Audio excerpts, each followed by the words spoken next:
चलिए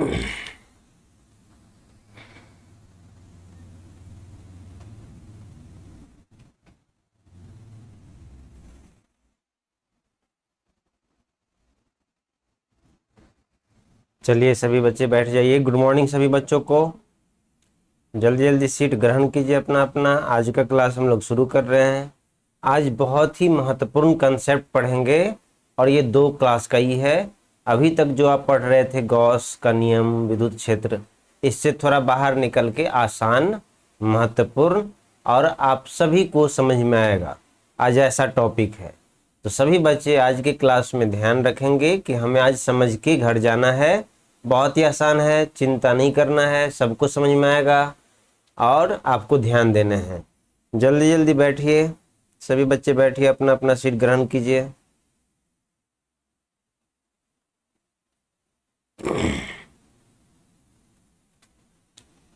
तो आज का हमारा टॉपिक है विद्युत द्विध्रुव। अब विद्युत तो आप जानते हैं, विद्युत मतलब आवेश, द्वि मतलब 2, ध्रुव मतलब किनारा, कॉर्नर। तो यहाँ पर क्या है, आप स्पष्ट नाम देखो यहाँ क्या लिखा हुआ है। विद्युत तो समझ गए, आवेश हो गया, और द्वि मतलब होता है 2 और ध्रुव मतलब कॉर्नर। तो इसका मतलब यहाँ पर कुछ ना कुछ 2 और कॉर्नर से रिलेटेड है। तो विद्युत द्विध्रुव कुछ भी नहीं है, समझते हैं थोड़ा थोड़ा। मान लो अपने पास 2 आवेश है। अपने पास कितने आवेश हैं? 2। एक है प्लस क्यू और दूसरा है माइनस क्यू। 2 ऐसे आवेश है जिसका परिमाण तो समान है। देखो यहाँ प्लस क्यू है और यहाँ भी क्यू है, लेकिन प्रकृति अलग अलग है। एक प्लस आवेश है, दूसरा माइनस आवेश है। तो हम क्या बोलेंगे? प्लस क्यू और माइनस क्यू कैसे आवेश है?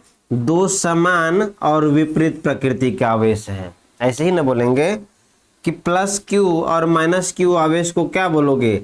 आवेश तो समान है, ये भी क्यू है, ये भी क्यू है, और लेकिन इसका प्रकृति क्या है? अलग अलग। ये धन आवेश है, दूसरा ऋण आवेश है। तो यहाँ पर 2 आवेश हो गए। अध्रुव मतलब किनारा। तो विद्युत द्विध्रुव को समझते हैं। विद्युत द्विध्रुव एक ऐसा अरेंजमेंट है, विद्युत द्विध्रुव एक ऐसा सिस्टम है जिसमें 2 समान और विपरीत प्रकृति के आवेश बहुत नजदीक अवस्थित होते हैं। जैसे मान लो बेंच है, तो बेंच के 2 किनारे में 2 लड़के बैठे हो सकते हैं। लड़के मतलब धन आवेश, ठीक है। लेकिन अगर एक बेंच पे दोनों किनारे पे एक साइड लड़का बैठा हो धन आवेश, दूसरी साइड लड़की बैठा हो ऋण आवेश, और इसके बीच की दूरी ज्यादा नहीं है, तो ऐसे सिस्टम को हम क्या कहेंगे? द्विध्रुव कहेंगे। द्वि मतलब 2। तो इसको अगर कोई बोले परिभाषित करने, तो हम क्या कहेंगे? देखिए ध्यान से, आपको परिभाषा पूछेगा विद्युत द्विध्रुव क्या होता है, तो आपको परिभाषा पूछेगा तो हम क्या बोलेंगे? देखिए, विद्युत द्विध्रुव क्या होता है। सभी बच्चे बैठ जाएं, समय से क्लास आइए, लेट नहीं आना है। विद्युत द्विध्रुव क्या होता है? जब 2 समान और विपरीत प्रकृति के आवेश बहुत कम दूरी पर अवस्थित हो, तो ऐसे सिस्टम को क्या कहते हैं? ये सिस्टम है, एक सिस्टम है। ऐसे सिस्टम को हम क्या कहेंगे? विद्युत द्विध्रुव कहेंगे। जब 2 समान, आवेश समान है लेकिन प्रकृति अलग अलग है, 2 समान और विपरीत प्रकृति के आवेश अगर बहुत अल्प दूरी पर अवस्थित हो, तो ऐसे सिस्टम को क्या कहेंगे? द्विध्रुव। जैसे मान लो ये ऋण आवेश है और ये प्लस धन आवेश है। अब मान लो ऐसा एक सिस्टम बना दिए जिसमें एक किनारे पे धन आवेश, दूसरे किनारे पे ऋण आवेश है, तो हम क्या कहेंगे इसको? मान लो इसका दूरी, दोनों आवेशों के बीच का दूरी, ये केंद्र बिंदु हो गया, बीच वाला भाग केंद्र बिंदु, केंद्र बिंदु से ए दूरी इधर, केंद्र बिंदु से ए दूरी इधर, तो टोटल दूरी मान लो 2a हो गया। तो हम कहेंगे 2 आवेश, एक प्लस और दूसरा माइनस, माइनस और प्लस बहुत कम दूरी पर अवस्थित है, तो ऐसे सिस्टम को क्या कहोगे? विद्युत द्विध्रुव कहेंगे। जैसे यहाँ पर देखिए, प्लस क्यू माइनस क्यू, 2 आवेश है और दोनों के बीच की दूरी मान लो d है, दोनों आवेशों के बीच की दूरी d। हम जनरली दूरी को 2a से लिखेंगे, 2a आपको बताएंगे क्यों। तो धन आवेश ऋण आवेश दोनों के बीच की दूरी क्या हो गया d। तो ये जो सिस्टम है ना, ये सिस्टम क्या कहलाएगा, विद्युत द्विध्रुव। अरे बैठा लो दिमाग में, जब भी सुनोगे विद्युत द्विध्रुव आपके टेस्ट में आएगा, इस तरह से क्वेश्चन आएगा डायरेक्टली। जब भी सुनोगे विद्युत द्विध्रुव क्या होते हैं, तो आप बोलोगे जब दो समान और विपरीत प्रकृति का आवेश बहुत नजदीक नजदीक अवस्थित हो, तो ऐसे सिस्टम को क्या कहते हैं, विद्युत द्विध्रुव कहते हैं। क्लियर हो गया। विद्युत द्विध्रुव क्या होता है, दो समान प्लस क्यू माइनस क्यू बहुत कम दूरी पे अवस्थित हो, तो जो सिस्टम बना, इस सिस्टम को क्या कहेंगे, विद्युत द्विध्रुव कहेंगे। ये तो परिभाषा हो गया विद्युत द्विध्रुव का। हेडिंग दीजिए सभी बच्चे, कॉपी पेन निकालिए, हेडिंग दीजिए, थोड़ा सा लिखेंगे इसके बारे में। सभी बच्चों का स्वागत है आज के क्लास में। आशा करते हैं आप मन लगा के आज के टॉपिक को समझने का प्रयास करेंगे। मैं तो पूर्ण प्रयास करता हूं आप सभी को समझ में आए, बस आप थोड़ा सा खाने को तैयार रहिए। खाना खाने को तैयार रहेंगे तब तो खाना मिलेगा। अब पार्टी में ही जाते हैं तो क्या करना होता है, प्लेट कहीं कहीं लेना भी पड़ता है, कहीं कहीं दे भी देता है। तो प्लेट आपको लेना है, उसमें मिठाई लेने हैं। तो मिठाई जब देने वाला तैयार है, तुम लोगे ही नहीं तो कैसे समझ में आएगा। तो यहाँ पढ़ाने वाला तैयार है, आप पढ़ोगे नहीं तो कैसे समझ में आएगा। तो हेडिंग दीजिए विद्युत द्विध्रुव।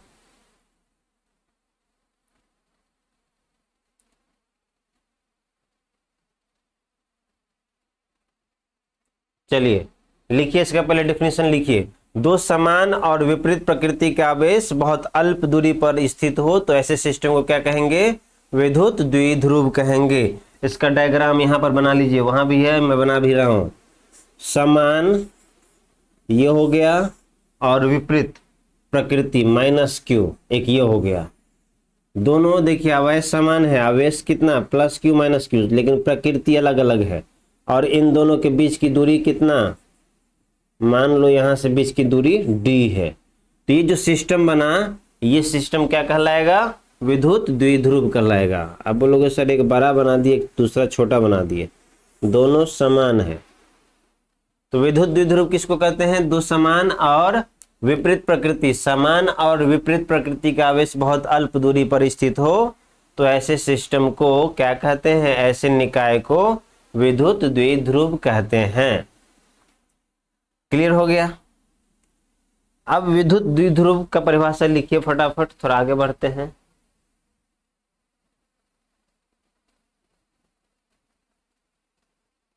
फटाफट लिख डालिए विद्युत द्विध्रुव, परिभाषा भी याद कर लीजिए।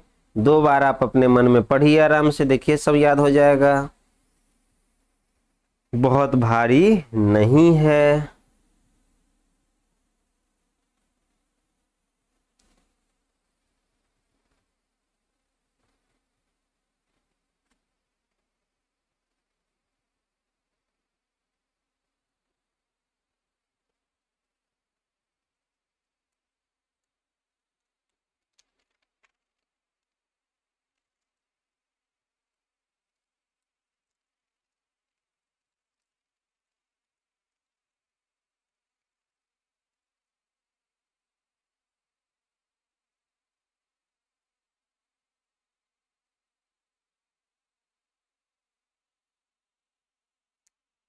लिख लिए होंगे। चलिए अब थोड़ा सा ना कुछ टर्मिनोलॉजी बनाते हैं। इस डायग्राम को बना लीजिए, हम दोबारा बनाते हैं। थोड़ा सा टर्मिनोलॉजी देखते हैं कि विद्युत द्विध्रुव में कुछ नामकरण भी है क्या। चलिए, तो विद्युत द्विध्रुव में देखिए दो आवेश होगा, एक प्लस क्यू और दूसरा माइनस क्यू। हमारे पास दो आवेश हो गया, माइनस क्यू को रेड कलर से बनाए, माइनस क्यू। तो दो समान देखिए आवेश समान है, आवेश प्लस और आवेश माइनस क्यू, आवेश समान है। प्रकृति, दो प्रकृति होते हैं, धन आवेश ऋण आवेश। तो देखो धन ऋण। अब समझते हैं, सभी बच्चे ध्यान दीजिए, सभी बच्चे फोकस कीजिए। अब देखिए दोनों आवेश, ये तो केंद्र होगा ना, अगर कोई वस्तु है आवेश है तो दोनों का केंद्र होगा। दोनों आवेश के केंद्रों को मिलाने वाली रेखा, दोनों आवेश के केंद्रों को मिलाने वाली रेखा क्या कहलाता है? इसको बोलते हैं अक्ष। अक्ष बोलते हैं एक्सिस ऑफ डायपोल। द्विध्रुव का अक्ष लिखो या अक्ष लिखो, क्या लिखेंगे? द्विध्रुव का अक्ष, द्विध्रुव का अक्ष हो गया।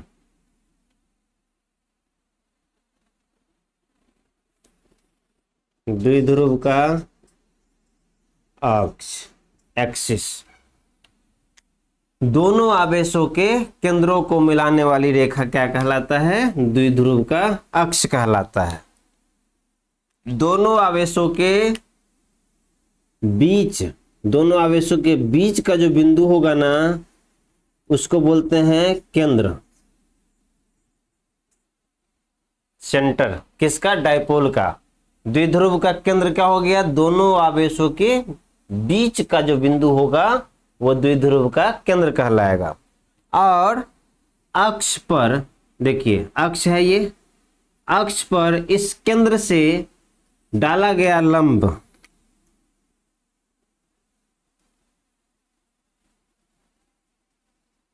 ये जो लंब है ना, लंब से एक सतह निकला। लंब मान लो एक परपेंडिकुलर हो गया किसके? अक्ष के। तो इसको बोलते हैं विषुवत तल। विषुवत, विषुवतीय तल। विषुवतीय तल नहीं दिख रहा है क्या?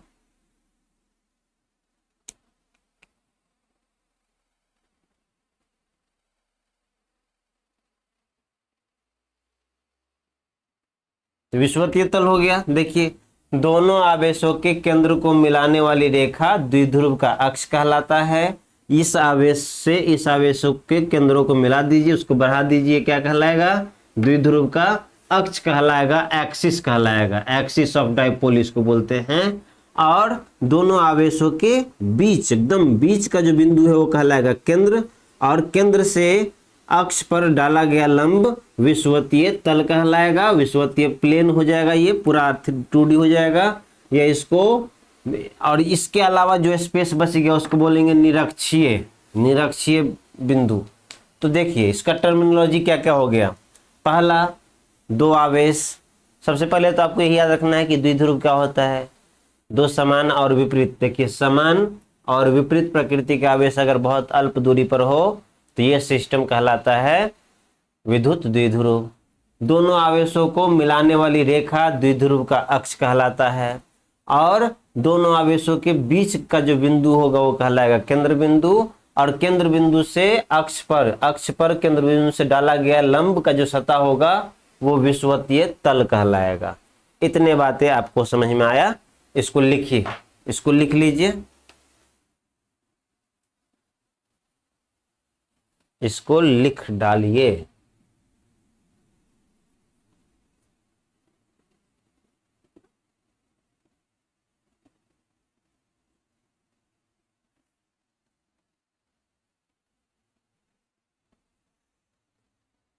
इसको उतार लिया जाए सभी बच्चे।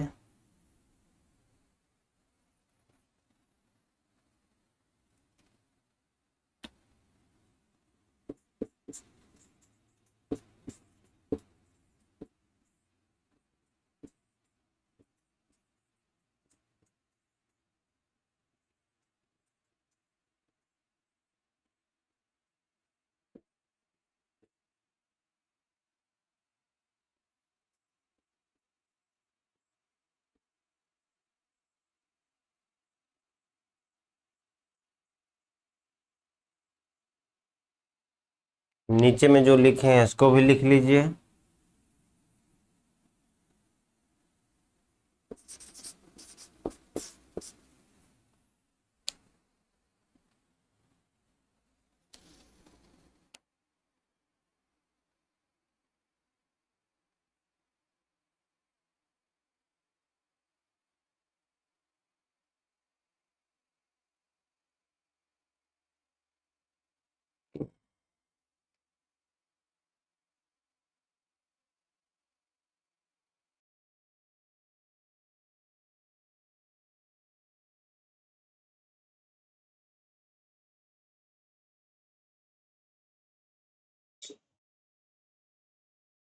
सभी बच्चे लिख लिए क्या? फटाफट लिख डालिए सभी बच्चे। क्या क्या मैं बोला?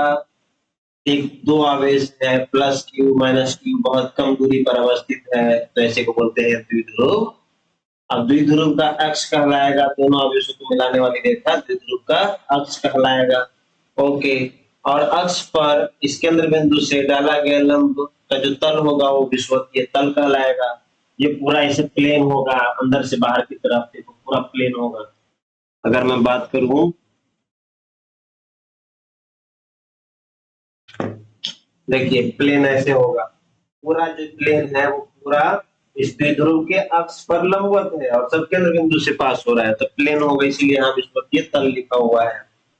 अब अगला पॉइंट है कि दोनों आवेशों के बीच की दूरी हम कभी कभी डी भी लिखते हैं, सिंपल डी, और जनरली कैलकुलेशन को आसान बनाने के लिए अगर दूरी को ए से लिखते हैं तो 2a लिखते हैं। क्यों? क्योंकि देखिए केंद्र बिंदु से अब जितने भी द्विध्रुव का जितना भी दूरी हम मेजर करते हैं सब केंद्र बिंदु से लेते हैं। तो केंद्र बिंदु से आधा दूरी इधर हो गया ए, और आधा दूरी इधर हो गया, तो दोनों आवेशों के बीच कुल दूरी कितना हो जाएगा? दोनों आवेशों के बीच का कुल दूरी a प्लस ए कितना हो जाएगा? 2a हो जाएगा।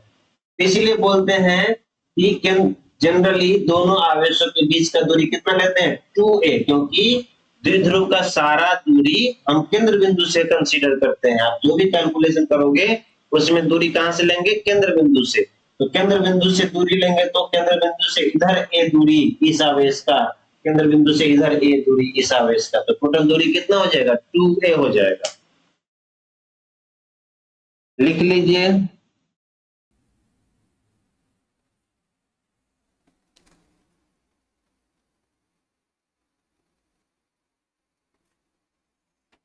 फटाफट लिख लिए क्या इसको?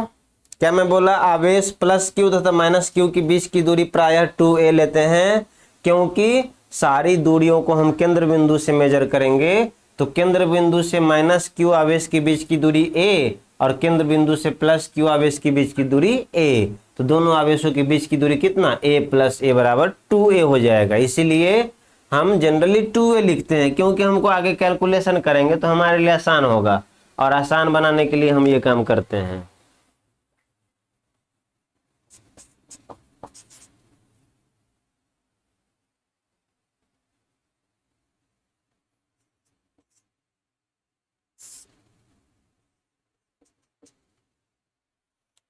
चलिए आगे बढ़ते हैं।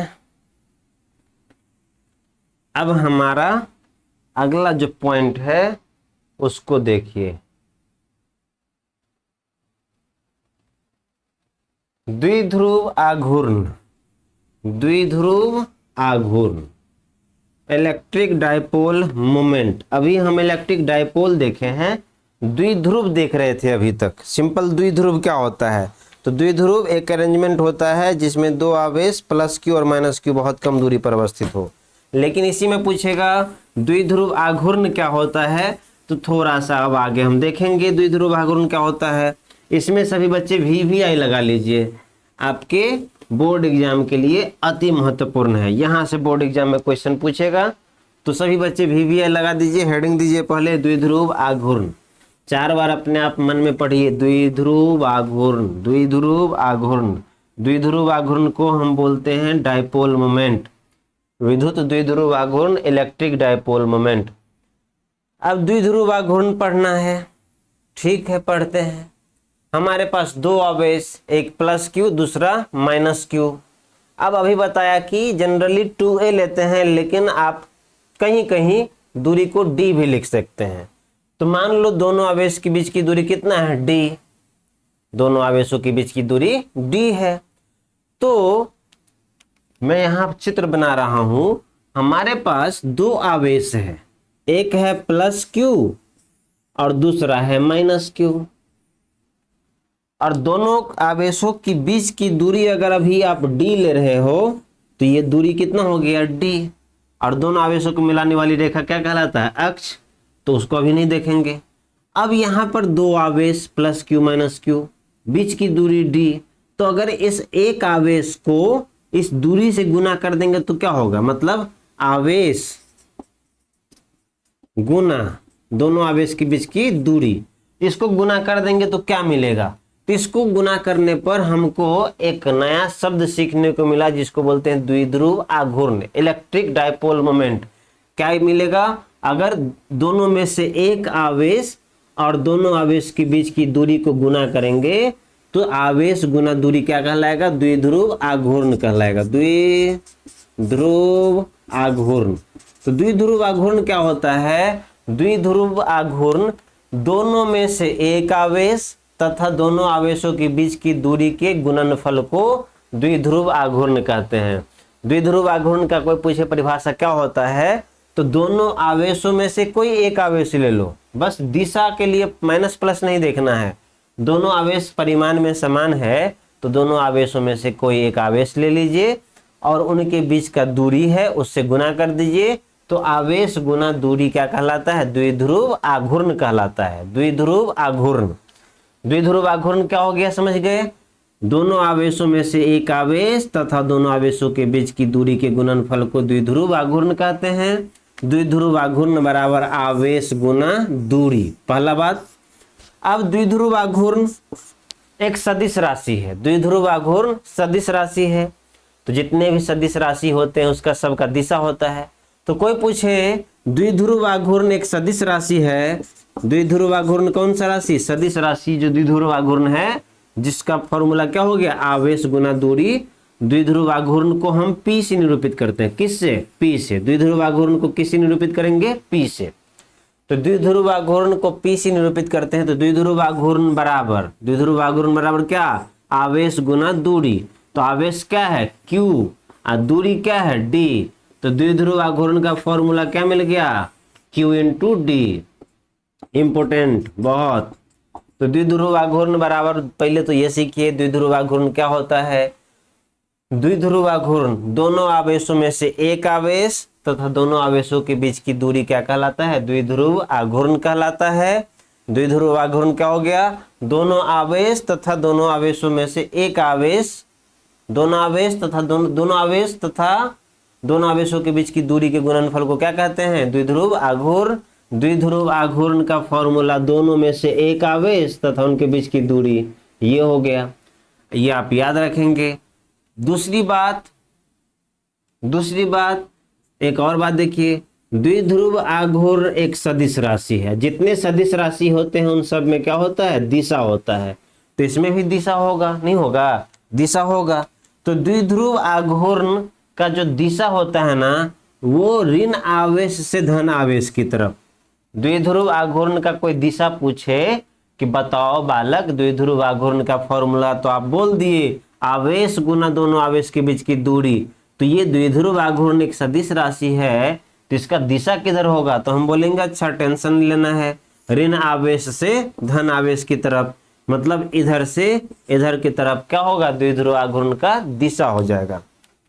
फिर हम पूछेंगे द्विध्रुव आघूर्ण जिसको हम P बोलते हैं का मात्रक क्या होगा, मात्रक। तो आप बोलिएगा अच्छा मात्रक पूछ रहे हैं, तो मात्रक के लिए तो फॉर्मूला हमारे पास है आवेश गुना दूरी। आवेश का मात्रक क्या होता है, कूलम।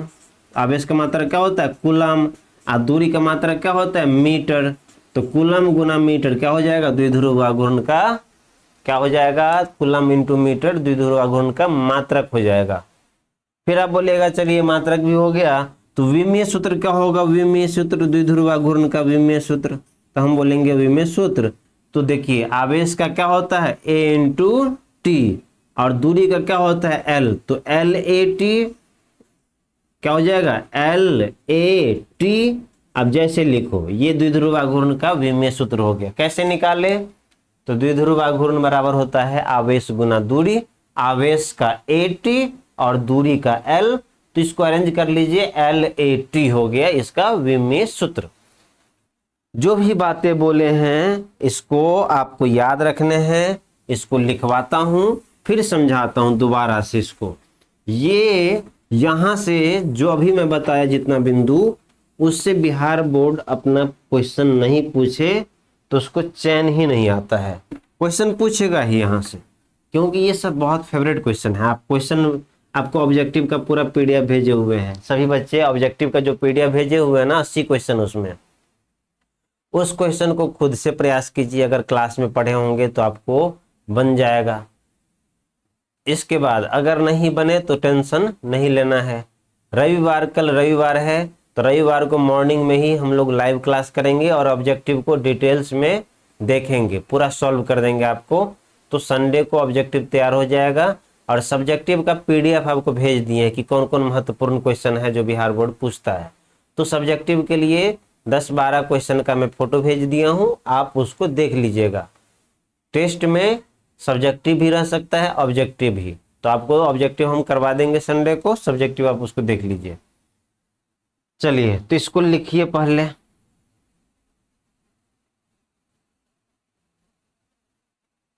चलिए परिभाषा लिखिए।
फटाफट लिखिए।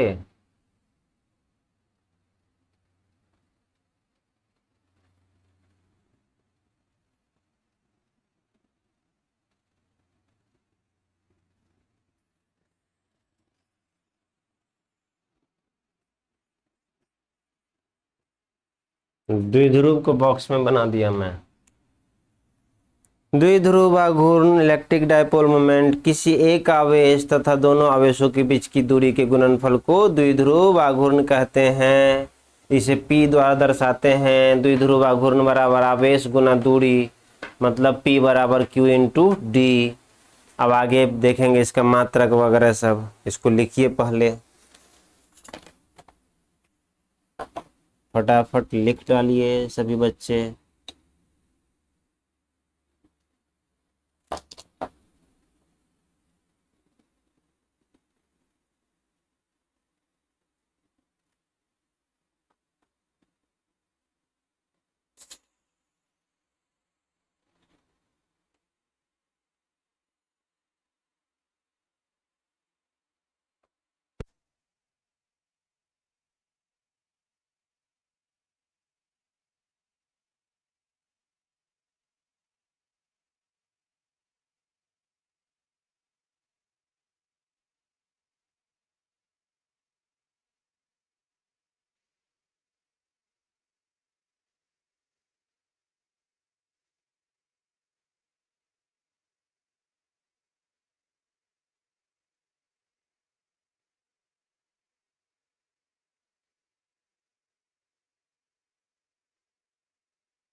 सभी बच्चे लिख लिए होंगे। तो हमने अभी क्या सीखा है, विद्युत द्विध्रुव क्या होता है, दोनों आवेश में से कोई एक आवेश तथा दोनों आवेशों के बीच की दूरी के गुणनफल को क्या बोलते हैं, विद्युत द्विध्रुव आघूर्ण। तो द्विध्रुव आघूर्ण का फॉर्मूला, आवेश कोई एक आवेश ले लेते हैं तथा दूरी, आवेश गुना दूरी हो जाएगा P बराबर Q इंटू डी। P को बोलते हैं द्विध्रुव आघूर्ण। अब यहाँ पर इसका मात्रक क्या होगा, तो वो देखिए, मात्रक के लिए भी बताया था ना, मात्रक के लिए क्या बताया था बताओ।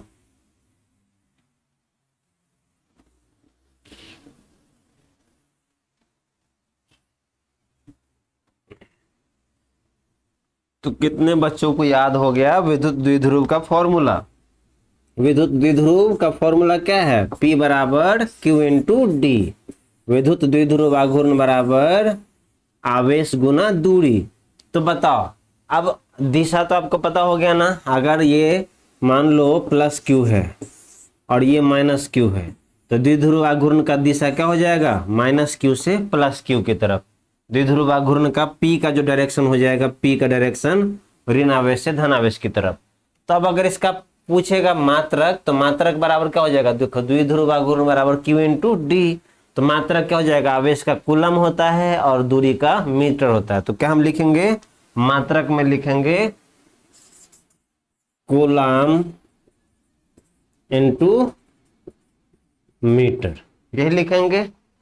या इसी को लिख सकते हैं बराबर C into M. Coulomb, C for coulomb, M for metre.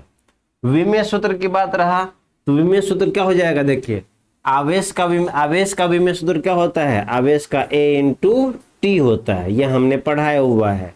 और दूरी का क्या होता है? लेंथ का L होता है। तो क्या हो जाएगा?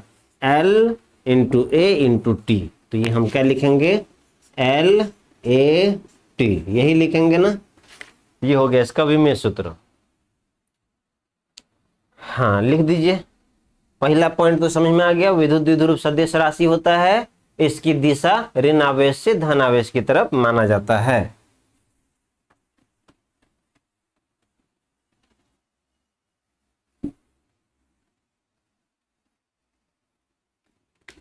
फिगर भी बना लेना एक। Plus Q minus Q। अब कोई पूछे विद्युत द्विध्रुव का दिशा क्या होगा, तो हम बोलेंगे माइनस Q से प्लस Q की तरफ। ये हो गया विद्युत द्विध्रुव का दिशा, P का डायरेक्शन।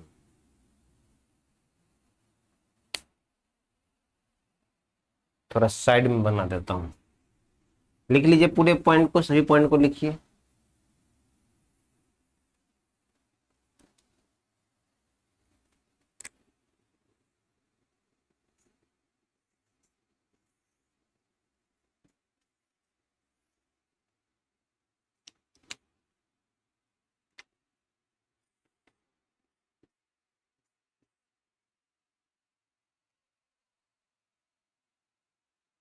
पहला पॉइंट के आसपास ये चित्र बना लीजिए।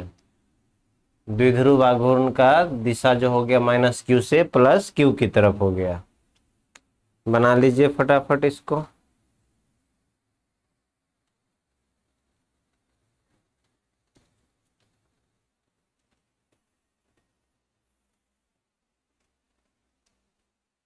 एक और पॉइंट लिखना बंद कीजिए, पहले समझ लीजिए। एक और पॉइंट, लास्ट पॉइंट है, विद्युत द्विध्रुव का कुल आवेश 0 होता है। मान लो एक विद्युत द्विध्रुव को हम एक कमरे में बंद कर दिए, एक अपना रूम है और इस रूम में विद्युत द्विध्रुव को बंद कर दिए, तो विद्युत द्विध्रुव में क्या होगा? वो विद्युत द्विध्रुव कहने का मतलब माइनस और प्लस वो एक ही अंग है। ऐसा नहीं है कि विद्युत द्विध्रुव में माइनस अलग और प्लस अलग। जैसे अपने शरीर में हाथ कॉमन है ना, कि एक आदमी के 2 हाथ होंगे ही, एक दायां दूसरा बायां। उसी तरीके से विद्युत द्विध्रुव में 2 होगा, एक लेफ्ट दूसरा राइट, एक धन आवेश दूसरा ऋण आवेश, दोनों अलग अलग नहीं हो सकते हैं। तो यहाँ पर एक माइनस Q दूसरा प्लस Q। अगर इसको एक कमरे में बंद कर दिए, एक रूम के अंदर बंद कर दिए, अब हम पूछ रहे हैं कि इस रूम में कुल कितने आवेश हैं। तो इस रूम में कुल कितने आवेश हो जाएंगे? तो आवेश को जोड़ने का तरीका पता है ना, आवेश को सिंपल जोड़ देते हैं प्लस माइनस के साथ। तो आवेश को जोड़िए, तो प्लस Q और माइनस Q दोनों को जोड़ेंगे तो क्या हो जाएगा? 0। जोड़ो ना, जोड़ तो आता ही होगा सबको। प्लस Q, इसमें जोड़ना है माइनस Q, तो क्या हो जाएगा? प्लस Q माइनस, देखो प्लस Q और ये माइनस आ जाएगा, माइनस Q कट गया तो क्या हो गया? 0। तो कोई पूछे कि एक विद्युत द्विध्रुव में, किसी विद्युत द्विध्रुव में नेट परिणामी कुल कितने आवेश होते हैं, तो क्या बोलेंगे? 0। ऑब्जेक्टिव में है अपने क्वेश्चन बैंक में। तो एक विद्युत द्विध्रुव में परिणामी कुल आवेश कितने होते हैं, तो क्या बोलोगे? 0 होता है। विद्युत द्विध्रुव में परिणामी आवेश कितना होता है? 0। तो वही पॉइंट लिखा हुआ है, कुल आवेश 0 होता है, उसको भी लिख लीजिए। शून्य का कारण क्या है? यहाँ शून्य का कारण plus Q plus minus Q बराबर क्या 0।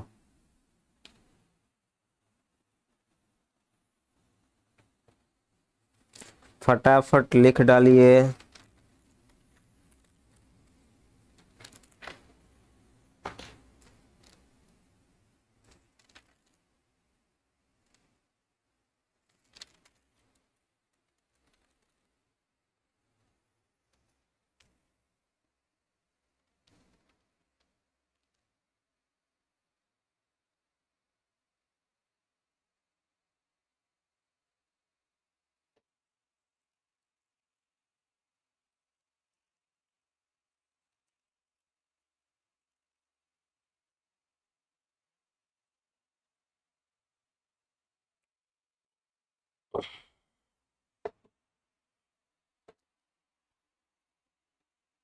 क्या सभी बच्चे लिख लिए?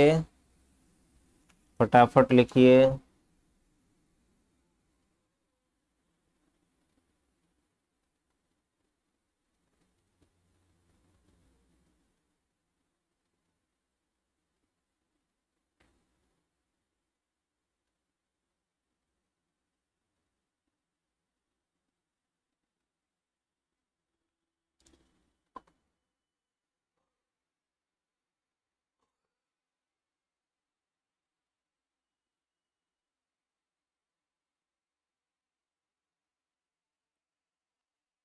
लिख लिए क्या? चलिए लिख लिए होंगे।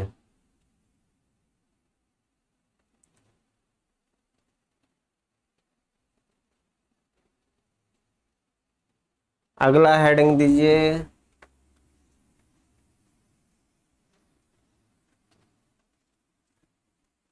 हेडिंग लिखिए, विद्युत द्विध्रुव को एक समान विद्युत क्षेत्र में रखने पर विद्युत द्विध्रुव पर परिणामी बल क्या होगा?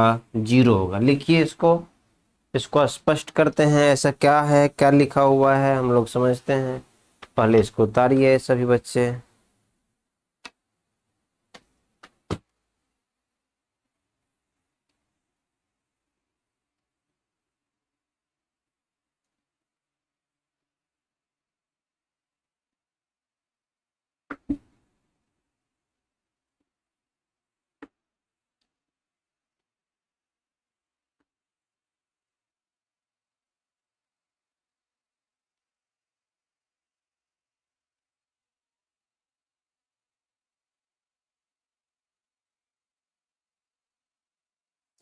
चलिए समझते हैं, सभी बच्चे समझिए फिर लिखिएगा। मान लेते हैं अपने पास कोई विद्युत क्षेत्र है। ये हमने क्या बनाया? विद्युत क्षेत्र। एक फॉर्मूला सभी बच्चे को याद है क्या? अगर विद्युत क्षेत्र दिया हो और इसके अंदर कोई आवेश रखेंगे तो इस आवेश पर क्या होगा? बल लगेगा। अगर किसी विद्युत क्षेत्र के अंदर कोई आवेश रखा जाता है तो इस आवेश पर बल लगता है। तो बल कितना लगता है? तो विद्युत बल जो होता है ना, विद्युत बल बराबर विद्युत क्षेत्र की तीव्रता गुना आवेश, ये लगता है। तो विद्युत बल, जब कोई आवेश किसी विद्युत क्षेत्र में रखा हुआ हो, जब कोई आवेश किसी विद्युत क्षेत्र में रखा हुआ हो तो ये आवेश एक बल अनुभव करता है। वो बल बराबर विद्युत क्षेत्र की तीव्रता गुना आवेश। धन आवेश पर बल लगता है किधर की तरफ? विद्युत क्षेत्र के तरफ। और ऋण आवेश पे बल लगता है किधर की तरफ? विद्युत क्षेत्र के विपरीत दिशा में। ये कंसेप्ट आपको पता होने चाहिए, मैंने सिखाया था। नहीं याद होगा तो क्या करेंगे, फिर से बता रहे हैं आपको, बता ही दिए दोबारा। तो विद्युत बल बराबर क्या होता है? विद्युत क्षेत्र की तीव्रता गुना आवेश। अब बात कुछ है, अब मैं क्या बोल रहा हूं कि अगर किसी समान विद्युत क्षेत्र, कहने का मतलब हर जगह विद्युत क्षेत्र की तीव्रता समान है। यहाँ जितना विद्युत क्षेत्र की तीव्रता है उतना ही यहाँ है, उतना ही यहाँ, हर जगह बराबर है। अगर इस समान विद्युत क्षेत्र की तीव्रता में एक विद्युत द्विध्रुव को रखा जाए, विद्युत द्विध्रुव को अगर रखेंगे, ये विद्युत द्विध्रुव है, तो इस विद्युत द्विध्रुव पर कितना बल लगेगा? परिणामी बल कितना होगा ये पूछ रहा है। तो बताइए परिणामी बल कितना होगा ये निकालने के लिए इस वाले धन आवेश पर क्या होगा? बल लगेगा। अभी सिखाया हूं कि धन आवेश पर विद्युत बल किधर की तरफ लगता है? विद्युत क्षेत्र की दिशा में लगता है, तो इधर की तरफ लग गया एफ प्लस क्यू। कितना हो गया एफ प्लस क्यू बताइए? एफ प्लस क्यू कितना होगा? मतलब प्लस क्यू आवेश पर विद्युत बल कितना लगेगा? तो क्या सिखाया हूं? आवेश गुना विद्युत क्षेत्र की तीव्रता। तो क्या मिल गया? पहले ई लिखते हैं, विद्युत क्षेत्र की तीव्रता गुना आवेश, ये मिल गया। तो इस पर कितना बल लग रहा है? लग रहा है ई इंटू क्यू लग रहा है। फिर ऋण आवेश, ऋण आवेश पर बल, विद्युत बल किधर लगता है? तो ऋण आवेश पर विद्युत बल विद्युत क्षेत्र के उल्टी दिशा में लगता है। तो इस पे विद्युत बल किधर लगेगा? इधर लगेगा, ये इधर लगेगा। तो धन आवेश पर विद्युत क्षेत्र की दिशा में, मतलब जिधर विद्युत क्षेत्र रहेगा उधर ही बल लगेगा धन आवेश पर। ऋण आवेश पर विद्युत बल विद्युत क्षेत्र के उल्टी दिशा में लगेगा, तो इस पर बल किधर लगेगा? इधर की तरफ लगेगा। तो F minus Q, F minus Q क्या हो जाएगा बताइए? तो एफ माइनस क्यू मतलब माइनस क्यू आवेश पर लगने वाला बल विद्युत क्षेत्र की तीव्रता गुना आवेश, इतना ही लग रहा है। अब देखिए, एक आदमी हमारे हाथ को उधर खींच रहा है, एफ कितना बल से? ई इंटू क्यू बल से उधर खींच रहा है। दूसरा आदमी हमारे हाथ को उधर खींच रहा है, कितने बल से? ई इंटू क्यू से। दोनों समान जोर से खींच रहा है, तो हम किधर जाएंगे? हम कहीं जाएंगे क्या? बीच में रहेंगे। क्यों? क्योंकि जितने जोर से ये व्यक्ति खींचा उतने जोर से ये भी खींचा, तो हम आराम से सो रहे हैं। चलो तुम बराबर बल लगाओगे तो हम कहीं नहीं जाएंगे। वस्तु गति तब करता है जब अनबैलेंस फोर्स हो, मतलब एक ज्यादा हो दूसरा कम हो। अगर समान बल से दोनों को खींचेंगे तो नहीं जाएगा ना कहीं पर। तो इस द्विध्रुव पर देखिए, इस द्विध्रुव पर, ये जो द्विध्रुव है इस पर E इंटू क्यू बल इधर भी लग रहा है, इस पे E इंटू क्यू बल इधर भी लग रहा है।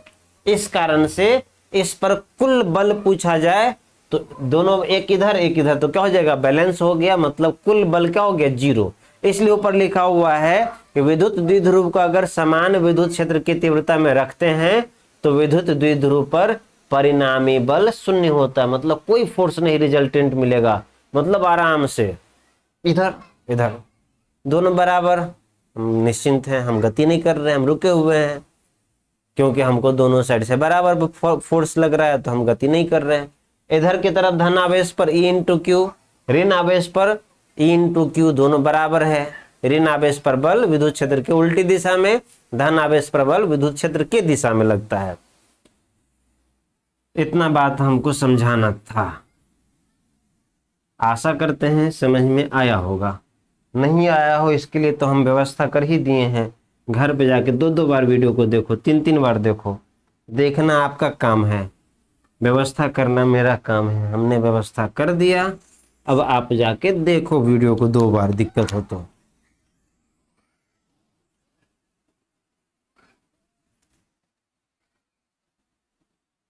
ये सब विद्युत क्षेत्र बना रहे हैं भाई, विद्युत क्षेत्र की तीव्रता ये है।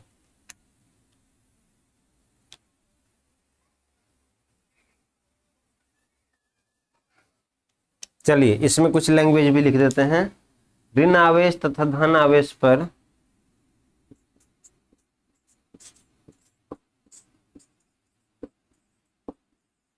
लिख लीजिए।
लिख डालिए इसको।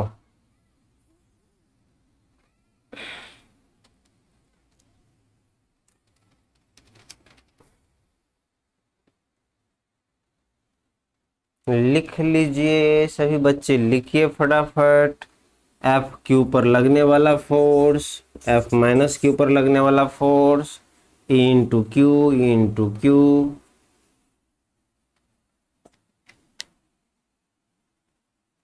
फटाफट लिख डालिए। आज के लिए इतना ही रखते हैं सभी बच्चे। अच्छे से लिखिए, टेस्ट का तैयारी कीजिए। टेस्ट में क्वेश्चन जो आएगा उसका आपको ऑब्जेक्टिव हम दे दिए हैं, सब्जेक्टिव भी दे दिए हैं, मन लगा के उसका तैयारी कीजिए। टॉपर देखिए, आप लोगों को क्वेश्चन भी पूछना है। हम सभी बच्चे के लिए चॉकलेट मंगवा के रखे हैं, लेकिन क्वेश्चन पूछ नहीं पा रहे हैं समय के अभाव में। एक तो एग्ज़ाम आपका चल रहा है कॉलेज में, दूसरा थोड़ा मॉर्निंग में हमें भी कुछ कुछ काम आ जा रहा है, इसीलिए इस सप्ताह में बिजी ज़्यादा हो गए हैं। तो सभी बच्चों के लिए चॉकलेट है और सभी से एक एक प्रश्न पूछना है कम से कम। नेक्स्ट वीक से फ्री हो जाएंगे।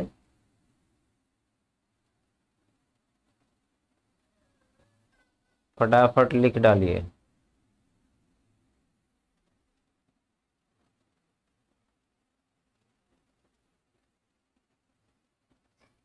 तो एक विद्युत द्विध्रुव को अगर समान विद्युत क्षेत्र की तीव्रता वाले विद्युत क्षेत्र में रखते हैं तो विद्युत द्विध्रुव पर परिणामी बल क्या होता है?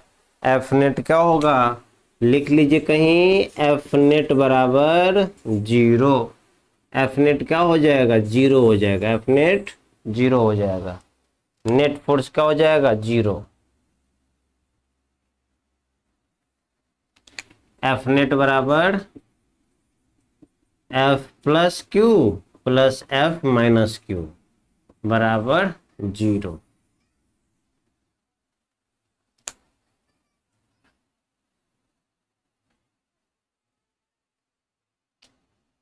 अब दोनों को कोई बच्चा कहेगा सर ए क्यू और ई क्यू को जोड़ेंगे तो 0 नहीं होगा, तो वेक्टर सम करेंगे ना। बल को कैसे जोड़ते हैं? सदिश रूप में। देखो ना, मेरे हाथ को एक उधर खींच रहा था, दूसरा इधर खींच रहा था, तो क्या हो गया? परिणामी बल 0। एक इधर लग रहा है, दूसरा इधर लग रहा है। इसको प्लस क्यू, इसको प्लस एफ क्यू लिखेंगे तो इसको minus F Q minus Q लिखेंगे, क्योंकि इसका दिशा उल्टा है, इसीलिए।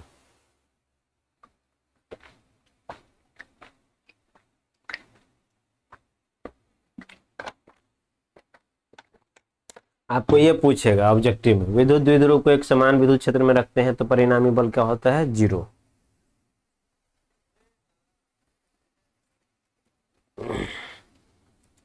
फटाफट लिख लीजिए। आज के लिए इतना ही रखते हैं बच्चों। जाके कॉलेज में एग्जाम भी देना है आपको। आज लास्ट एग्जाम है। और फिर से मैं याद दिला दूं, फिजिक्स, केमिस्ट्री, मैथ और बायोलॉजी चारों विषय का मंगलवार को एक बार कंफर्म कर लेंगे वहां सर से। मंगलवार को टेस्ट होगा। सभी बच्चे तैयारी में लग जाइए और कोशिश कीजिए ना हर एक जंग में टॉप करने का। अपनी मत सोचना कि अभी क्लास टेस्ट है तो इसमें कोई दिक्कत नहीं है, हम आगे बोर्ड एग्जाम में सीधा टॉप करेंगे। ये टॉप करने का एक दिन का प्रोसेस नहीं है। आप हर टेस्ट में अच्छा स्कोर करोगे तो बोर्ड में अपने आप अच्छा हो जाएगा, क्योंकि इसी पढ़ाई का रिजल्ट बोर्ड में निकलता है। अभी एक चैप्टर का है, अगर इसमें आप अच्छा करेंगे, फिर अगले चैप्टर के टेस्ट में भी अच्छा करेंगे, फिर अगले चैप्टर के टेस्ट में अच्छा करेंगे, तो हर टेस्ट में अच्छा करने का मतलब आपका तैयारी बहुत अच्छा हो जाएगा। तो बोर्ड एग्जाम में उतना परेशान होना नहीं पड़ेगा। इसीलिए आप कोशिश करो कि जब भी टेस्ट हो ना, उससे एक सप्ताह पहले से आप तैयारी शुरू कर दो। अगर आप पूरा महीना में, मान लो महीने में टेस्ट हो रहा है एक बार, तो महीना में 20 दिन आप खेले कूदे तो भी कोई दिक्कत नहीं है। लेकिन अगर आखिरी के 7 दिन पढ़ लिए तो मजे मजे हैं आपके। इसीलिए टेंशन नहीं लेना है और आखिरी टेस्ट से 3-4 दिन पहले मेहनत करना है। नहीं मेहनत करोगे तो मोए मोए तो होना ही है तुम्हारा। चलो इतना ही रखते हैं। धन्यवाद। खुश रहिए, पढ़ते रहिए, तंदुरुस्त रहिए और पढ़ाई करते रहिए।